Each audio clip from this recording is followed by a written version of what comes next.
It's finally time. It's finally come here. The DMR, the weapon that is probably, in my opinion, the easiest that we've ever seen to use and to honestly dominate within Warzone since launch, has finally had some adjusting here to it. And that alongside the other weapons that are kind of reigning supreme in the Diamati's, MAC-10, and the Type 63. All of those have been adjusted here today. So multiple weapons were adjusted. Today we're going to be breaking down what changed, what's different, and if it's enough to break us away from what is currently DMR zone within Warzone. As we go along, let me know your thoughts down below. What do you guys think of these changes here that were made to these weapons? Like them, dislike them, think they're enough, think they're not enough? Whatever it is, feel free to let me know. As well, if you are new to the channel, do be sure that subscribe button. We're on the road to 400,000 subscribers, and we'll keep you up to date with all things Cold War, Warzone, and anything COD related. So if you'd like to join the community, I'd love to have you. That said, let's talk about these updates. So aside from the community wanting changes for the last 2 to 3 weeks on these weapons, it all really started later yesterday when Raven ended up tweeting, "Don't fret, we've heard you and a balance update is coming soon to address concerns about the DMR-14, Type 63, MAC-10, and dual pistols." Following up by saying what is a huge part of this change is that, to clarify, these changes will be exclusive to Warzone. So these changes will not be affecting your play within Cold War at all if you're looking to progress weapons through MP or zombies, but naturally with the coming soon nature attached to that announcement, it was nice to see that something was coming, but also a little bit concerning as to when we'd see it because there was no specific timing given for that. And if you play Warzone in any of those higher caliber lobbies, you know that quite literally the only weapon you'll end up seeing in play is that DMR. So the idea of being able to play again without having to worry about using a DMR may have been something that many look forward to, myself included.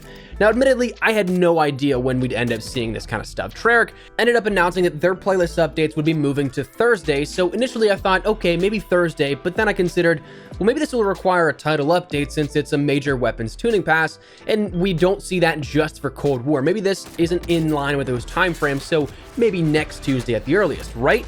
Well, thankfully wrong, because brilliantly these changes actually happened today and did not require a title update, so you won't have to wait for anything to download for this update. You can instead just jump right into Warzone, launch yourself into a game, and those changes will be live for you to try it out for yourself. If you jump into Warzone now, you'll have the following adjustments to these weapons that were tweeted out by Raven. The DMR-14 and the Type 63 had a reduction in the headshot damage and increased recoil. The MAC-10 saw a decreased headshot multiplier, and the dual pistols had an increased hipfire spread as well as decreased damage range. So if you were hoping for a whole host of weapon tuning, that doesn't seem to be today, but it was more so the more pressing matters in the weapon tuning aspect with this update. So the questions remain, what do these changes do in terms of practicality, and is it enough of a change and or difference compared to pre-patch on these weapons? Because right now there's a lot of knee-jerk reactions going around about how it's amazing these were finally nerfed, how it wasn't enough. So in terms of where this actually falls, that's where it's a bit harder to decipher, and where the legend himself, J-God, comes into play, because he actually already banged out some quick testing here with this and got some preliminary numbers. From his findings, it looks like both the DMR and the Type require a bit more accuracy mixed into your play, making it at the easiest a 3-hit kill with 2 headshots needed. If you end up taking just the headshot multipliers, 3 headshots will bring the weapons from 175 to 112 in that damage for the DMR, so quite a hefty decrease there in terms of that multiplier, and then from 175 to 124 with the Type, meaning that the Type is technically better now ever so slightly as compared to the DMR, but also still pretty powerful overall. And if you're ending up getting 2 headshots and a body shot, these differences in 3 headshots consecutively is going to be negligible. We'll come back to that in a second. The MAC-10 got a hefty nerf to it in that headshot being 40 DPS to 30, and then the Akimbos still kind of being in limbo, awaiting further testing, to which that's where it's going to take a little bit more time to decipher. The spreads are always hard to test, especially given that so many specific attachments can go along and mitigate that spread, changing it ever so slightly. Even running through some of this myself, the underlying issue that I had is that I didn't have every single pattern with every single attachment recorded for reference and comparison. So the true adjustment still eludes me a little bit here, and we'll of course probably find out more about what was changed with dual Diamati's in the coming days, but for now, that one still looks to be a slight adjustment as well. But the big key takeaways here is that the weapons weren't really destroyed like a lot of people were hoping for. They're still very viable, but the question after that becomes, how viable? Perhaps the biggest thing that changed to the weapons of the DMR and the Type were the damage properties, specifically in the way of the headshot multiplier, and that's what made it so killer beforehand. If you were accurate, you were taking someone out in 2 shots. While that's no longer technically possible, it is still incredibly easy to demolish players while spamming the weapon. This was initially meant to be mitigated by adjusting and adding more recoil to the weapons, but, well, you can be the judge of that one if this looks tremendously hard to control.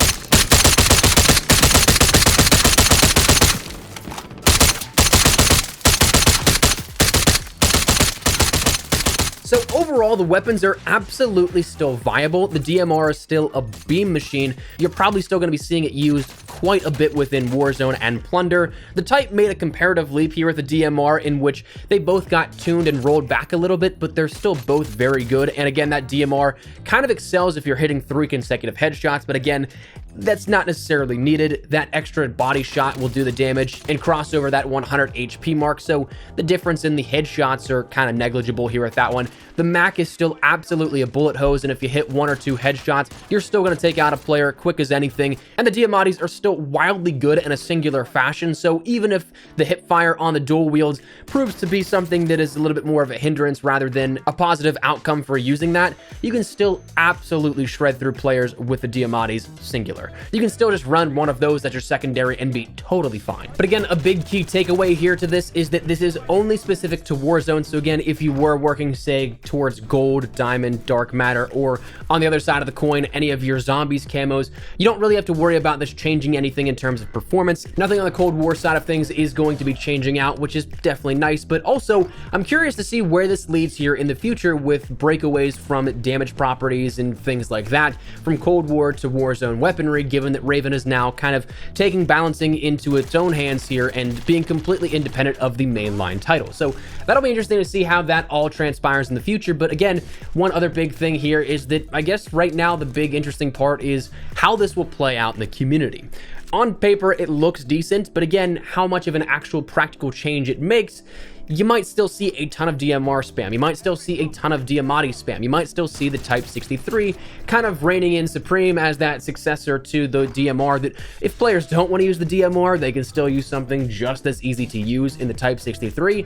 So it will be very interesting to see how this all plays out. And again, right now, there's a lot of knee-jerk reactions.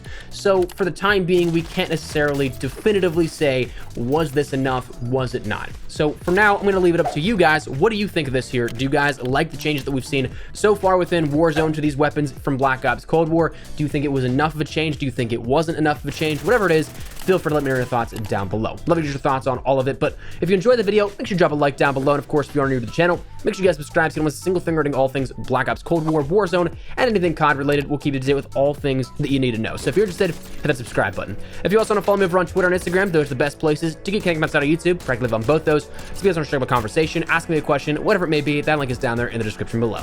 But also another way, thank you guys all so much for watching. My name has been Espresso. I'll see you guys later. Take care and peace.